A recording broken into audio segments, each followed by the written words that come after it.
Let's piss some people off. Have you ever noticed how everybody tells you to choose yourself until choosing yourself makes them uncomfortable?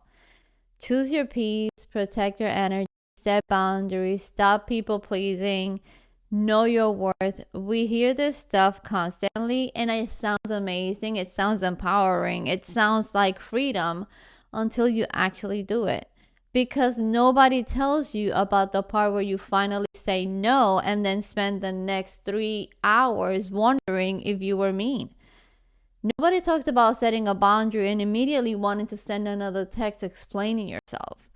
Nobody tells you that you can finally walk away from something you know wasn't good for you and still sit there thinking, like, oh my God, did I make the right decision?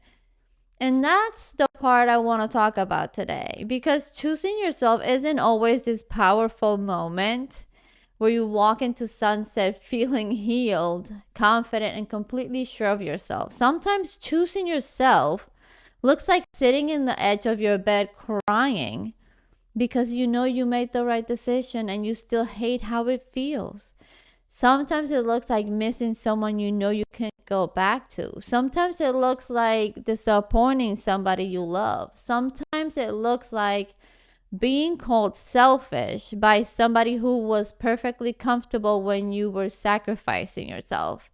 And sometimes choosing yourself means finally admitting something you've known for a very long time. I can't keep living like this just because everybody else is comfortable with me living this way. How beautiful people, and welcome back to I Am Spice, the podcast. I'm your host, Spice. And as always, I am so incredibly grateful that you're here. Whether you're listening while you're driving, cleaning the house, getting ready, taking a walk, sitting outside, trying to clear your head, or maybe you're listening to me right now while avoiding a decision you already know you need to make, welcome. Pull up a chair because today I don't want this to feel like I'm talking at you. I want this to feel like you and I are sitting across from each other, having one of those conversations where you finally say the thing you've been afraid to say out loud. Last week, we talked about learning to trust yourself again. We talked about how easy it is to lose confidence in your own voice after years of criticism, disappointment, people pleasing, unhealthy relationships, or simply spending so much time worrying about what everybody else thinks that you forget to ask yourself what you think. And after that conversation, I kept thinking about something. Okay, so you started trusting yourself again. You're listening to yourself. You're paying attention to your intuition. You're finally admitting what you feel. Great. But now what? Because eventually self trust asks you to do something with what you know. And that's where this gets real. It's one thing to say, I know this relationship isn't good for me. It's another thing to actually leave. It's one thing to know you're exhausted. It's another thing to tell somebody, no, I can't do that today. It's one thing to know that somebody keeps crossing your boundaries. It's another thing to stop giving them unlimited access to you. Knowing is one thing. Choosing yourself based on what you know, that's different. And sometimes I think we say we're confused when we're actually scared. Think about it. How many times have you said, I just don't know what to do, when somewhere deep down you absolutely knew what you wanted to do? You just didn't like what might happen afterward. You knew you needed to have the conversation, but you didn't want them to get angry. You knew you needed to say no, but you didn't want to disappoint them. You knew something wasn't working, but you didn't want to be the person who ended it. So what do? We ask another friend. We watch another video. We read another article. We replay the same conversation in our head 17 different ways. We ask for a sign, get the sign, and then say, okay, but maybe one more sign just to be sure. Meanwhile, your own voice is sitting there like, girl, we've been over this. And I'm not saying every decision is simple. Some decisions are very complicated. Sometimes there really isn't an obvious answer. Sometimes you need time, information, advice, prayers, reflection, whatever helps you think clearly. But there are also times when we keep searching because we're hoping somebody will give us an answer that doesn't require us to do the comfortable thing we already know we need to do. And that's where choosing gets interesting, because everybody loves boundaries until they're the person being told no. Everybody loves growth until your growth changes what they used to receive from you. Everybody wants you to heal until your healing means you're no longer willing to participate in the same dynamic. Maybe you've always been the one everybody calls. You're the dependable one, the fixer, the one who figures it out, the one who says, don't worry, I got it. And listen, there is nothing wrong with being that person. I love being somebody the people I love can count on. But there's a difference between being dependable and believing that everything is your responsibility. There's a difference between helping somebody because you love them and helping because you're terrified of what they'll think of you if you say no. And then one day, you're exhausted. You don't have it. You don't have the energy, the time, the emotional capacity, whatever it is. So you finally say, I can't do that today. And suddenly somebody is disappointed. And what happens? You feel guilty. Now you're sitting there thinking, maybe I should just do it. It's not that big of a deal. I don't want them to think I don't care. Wait a minute. How did one erase the hundreds of times you said yes? It didn't.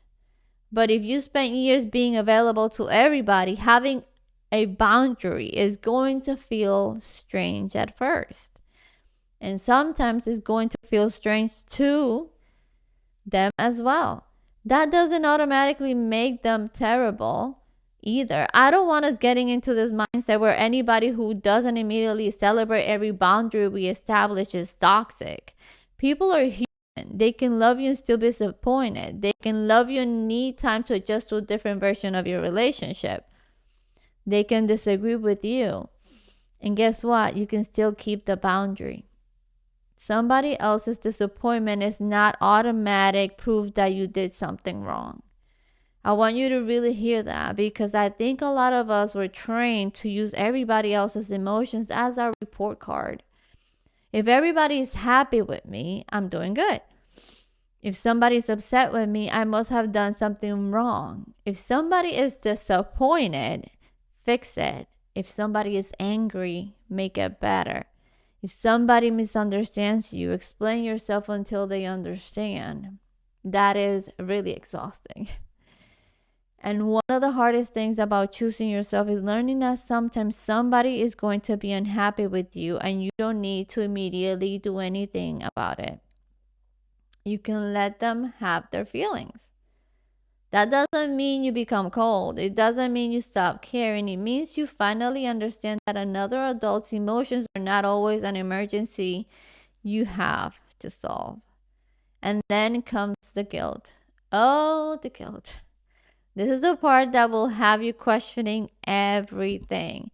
You finally set the boundary you've been talking about setting for 6 months. And 5 minutes later, you staring at your phone thinking, was that too much? Should I say something else? Maybe I should explain it better. You type a message, delete it, type another one, delete that one. Then you call your friend and ask, was I wrong?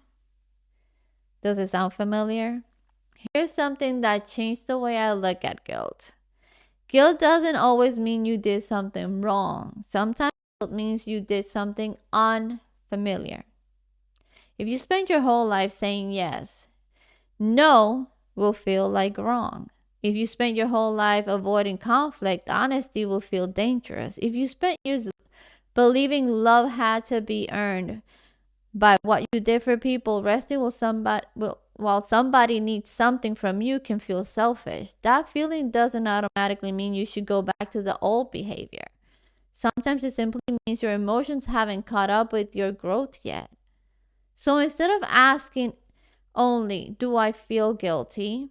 Ask yourself better questions. Was I respectful? Was I honest? Does this decision align with my values? Am I protecting myself, or am I trying to punish somebody? Is this boundary necessary? Did I communicate it the best way I could? Those questions will tell you a lot more than guilt alone ever will. And while we're here, let's talk about everybody's favorite sentence when you start growing. The "you've changed" sentence. Yes, I hope so. I would be concerned if I went through everything I've gone through, learned everything I've learned, healed everything I worked to heal, and somehow remain exactly the same person. Of course, I have changed. Maybe you stop accepting apologies that aren't followed by changed behavior. Maybe you stop having the same argument for the 15th time. Maybe you stopped explaining a boundary to somebody who understood it perfectly the first time and simply didn't like it. Maybe you stopped saying yes when you meant no. Maybe you stopped believing that being exhausted makes you a better mother, partner, friend, daughter, sister, employee, or human being. That is growth. And sometimes people will experience your growth as distance because they were used to having access to a version of you that no longer exists. But I also want to say something important here. Choosing yourself doesn't mean you're always right. Healing doesn't make you immune to accountability. Having boundaries doesn't mean you get to treat people however you want them, and then stay. I'm protecting my peace. No, sometimes we mess up. Sometimes we communicate badly. Sometimes we react from a wound. Sometimes somebody tells us something about ourselves that we genuinely need to hear. Being able to choose yourself also means being secure enough to say, you know what? I was wrong about that, and I'm sorry. You can apologize for how you handle something without apologizing for needing the boundary. You can say, I shouldn't have spoken to you that way, and still say, but my answer is still no. You can care about somebody's feelings without taking responsibility for every emotion they experience. That balance matters. And I think there's another question we don't ask ourselves enough. What has keeping everybody else happy cost you? Seriously, what has it cost you? How many times have you said yes while your entire body was saying no? How many conversations have you avoided because you didn't want somebody to be mad? How many things have you tolerated because you didn't want to look difficult? How many times have you apologized just to end an argument? How many dreams have you postponed because everybody else needed something first? How many times have you made yourself smaller so somebody else wouldn't feel uncomfortable? We talk so much about disappointing other people. What about all the times you disappointed yourself? That counts too. Maybe choosing yourself starts with 3 words. I matter too. Not I matter more. Not nobody else matters. Not I'm going to do whatever I want and everybody can deal with it. No. I matter too. My feelings matter too. My exhaustion matters too. My dreams matter too. My time matters too. My boundaries matter too. My peace matters too. My life matters as well. And if saying that makes you uncomfortable, maybe that tells you something, because including yourself among the people you care about is not selfish. Rest is not selfish. Reciprocity is not selfish. Having peace is not selfish. Having limits, it's not selfish. You're allowed to love people deeply without disappearing inside that love. But here's the part nobody really talks about. What happens after you finally choose yourself? Because sometimes you make the decision, you set the boundary, you walk away, you stop chasing, you stop fixing everything, and then everything gets quiet. And you thought quiet was going to feel amazing. You thought, once I get out of this situation, I'm going to feel so free. And then you're sitting there like, why do I feel lonely? Because sometimes peace feels lonely before it feels peaceful. If you spent years fixing problems, managing everybody's emotions, responding to emergencies, trying to keep relationships together, waiting for the next argument, waiting for the next crisis, waiting for the next thing to go wrong, your nervous system got used to having something to do. And then there's nothing, no fire to put out, nobody to chase, nothing to fix. And sometimes you don't know what to do with yourself. That's when familiar starts looking really attractive. And please remember this, familiar does not mean safe. And unfamiliar does not mean wrong.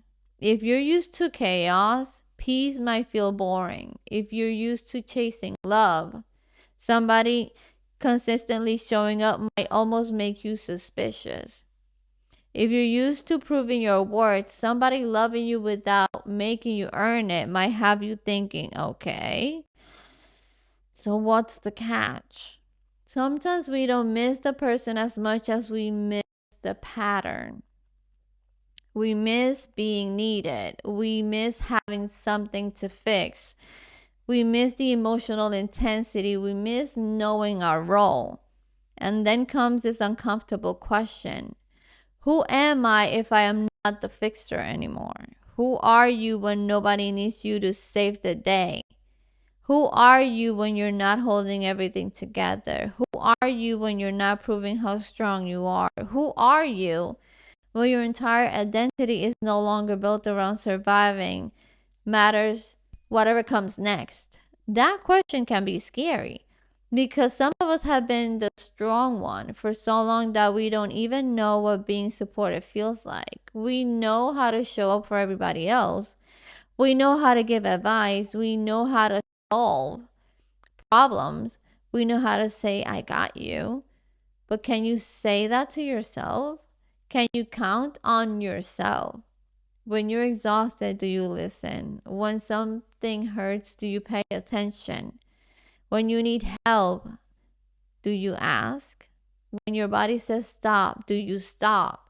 When somebody repeatedly crosses a line, do you protect yourself with the same energy you would use to protect somebody you love?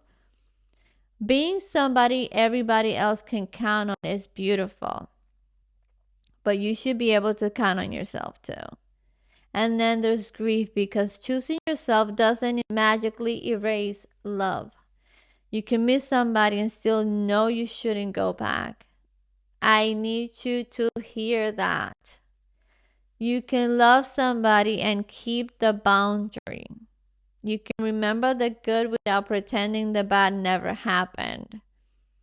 You can miss their voice. You can miss the laughter. You can miss who you thought they were. You can miss who you were with them. You can grieve the future you imagined.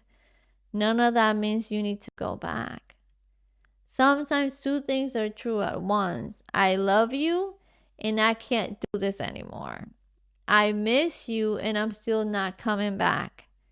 I forgive you and you still don't have access to me. I appreciate what we had and I know it needed to end. That's not contradiction. That's being human. And be careful with loneliness, because loneliness is one hell of an editor. Give it enough time and suddenly it starts making a highlight reel. Now you remember the laughs, but somehow forgot the anxiety. You remember the chemistry, but forgot the confusion. You remember the good nights, but forgot the 10 nights that you cried yourself to sleep. You remember the apology, but conveniently forget how many times you heard the exact same apology without any change at all. And suddenly you're sitting there thinking, maybe it wasn't that bad. Maybe it wasn't. Maybe people change. People absolutely can change. Relationships can heal. I believe that for sure. But real change has evidence. It shows up in behavior, consistency, accountability, time.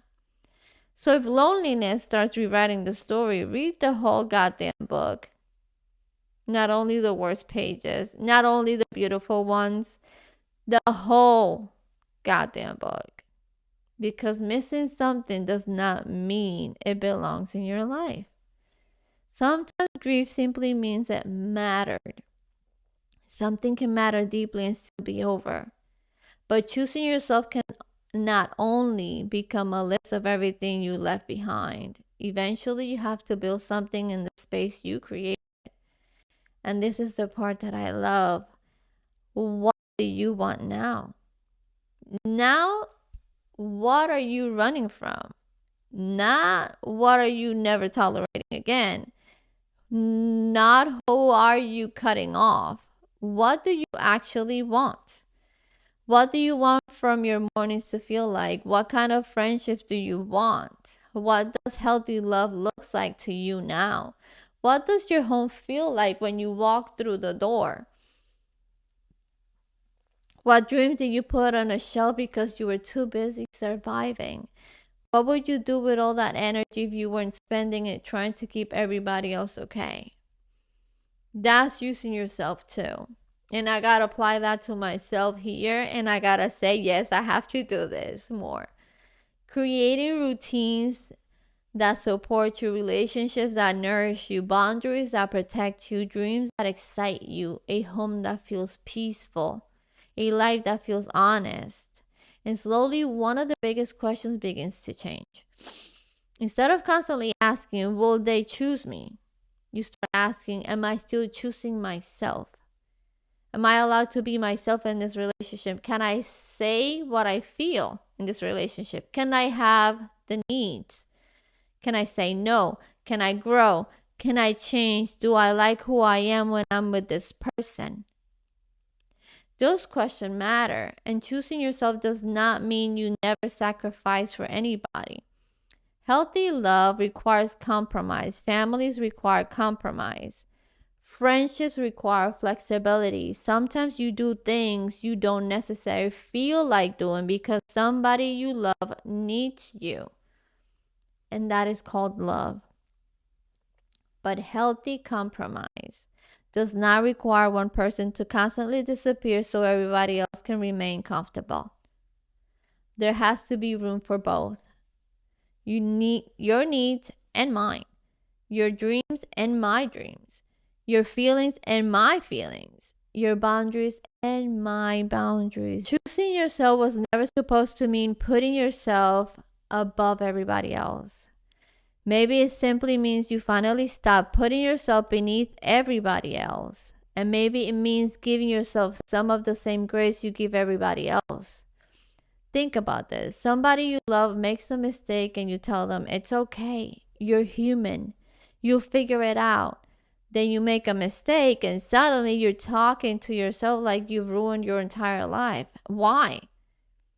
Why do we forgive everybody else for being tired but shame ourselves for needing rest? Why can we understand somebody else being overwhelmed but call ourselves lazy when we need to slow down? Why can't we look at somebody we love and immediately see their humanity but look in the mirror and expect perfection from us? Maybe choosing yourself means changing that conversation too. Maybe it means becoming somebody you can trust to stay. Because people are going to come and go. Friendships change. Relationships change. Children grow. Careers change. People move. Life changes. But there is one person who is going to experience every single chapter with you. And that is you. And I want you to really think about that for a second.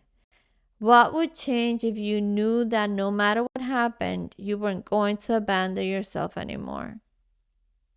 You might make the wrong decision sometimes. You might trust the wrong person. You might fall flat on your face.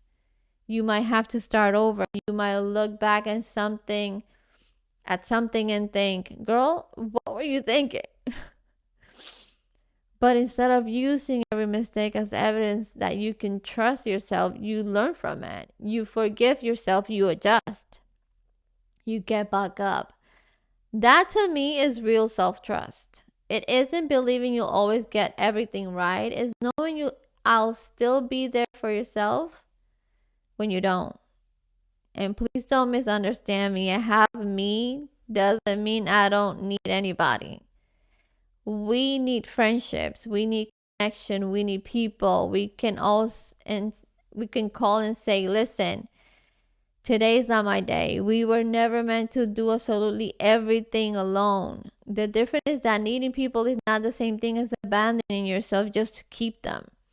You should be able to love somebody deeply and still be yourself. You should be able to support somebody without becoming responsible for their entire life. You should be able to compromise without betraying your own values.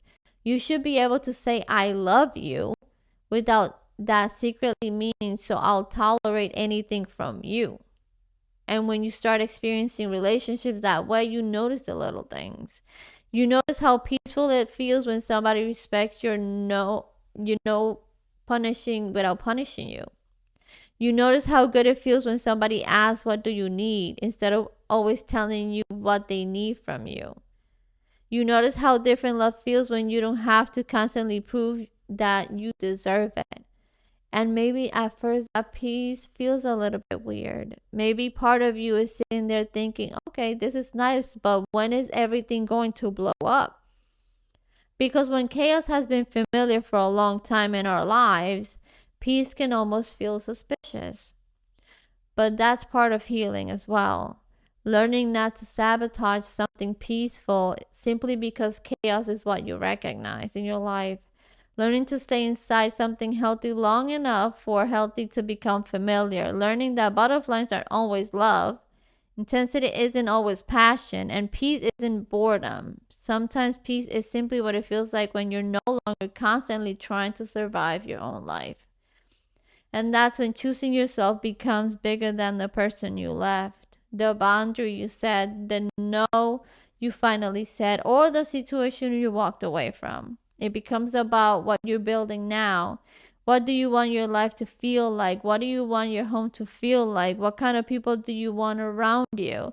What dream have you been putting up because all your energy was going into everybody else? What happens when all that energy finally comes back to you?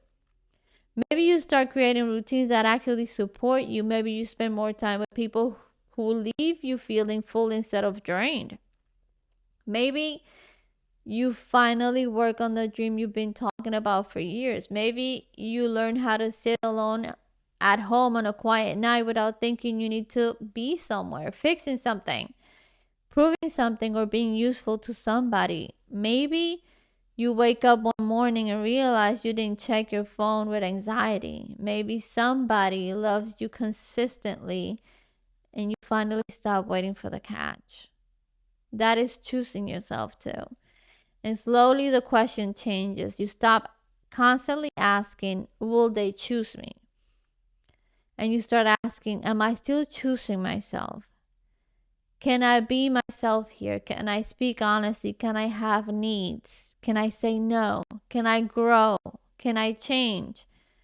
Do I actually like who I am when I'm in this relationship, this friendship, this job, this life? Those questions really matter. So before we finish today, I want you to ask yourself two things. First, if I trusted myself completely, what would I do differently right now? Not next year. Not when everybody agrees with you. Not when you finally feel fearless. Right now. And then ask yourself, what am I afraid will happen if I choose myself? Maybe somebody gets angry. Maybe somebody leaves. Maybe you disappoint someone. Maybe you're afraid of being alone. Maybe you're afraid you'll make the wrong decision. Maybe you're afraid that if you stop being everything for everybody, you won't know who you are anymore. Whatever the answer is, don't judge it. Just pay attention to it, because sometimes the thing you're most afraid will happen when you choose yourself points directly to the part of you that still needs healing. And listen, you don't have to completely reinvent yourself tonight. Choosing yourself usually isn't one giant dramatic moment. Most of the time, it's little things. It's saying, I can't today. It's asking for help. It's going to bed instead of having the same argument for another 2 hours. It's resting without writing a whole damn dissertation explaining why you tried. Is Telling the truth is allowing somebody to be disappointed without immediately running behind them, trying to make everything okay. It's keeping one little promise you made to yourself. Those things look small, but they add up. And eventually they become your life. So if you're listening to me right now and you're somewhere in the middle of all of this, I want you to remember something. Choosing yourself does not mean you stop loving everybody else. It doesn't mean you became selfish. It doesn't mean you became cold. It doesn't mean you stopped caring. It simply means you finally realize that you are one of the people whose well-being matters too. You can miss somebody and not go back. You can love somebody and still have a boundary.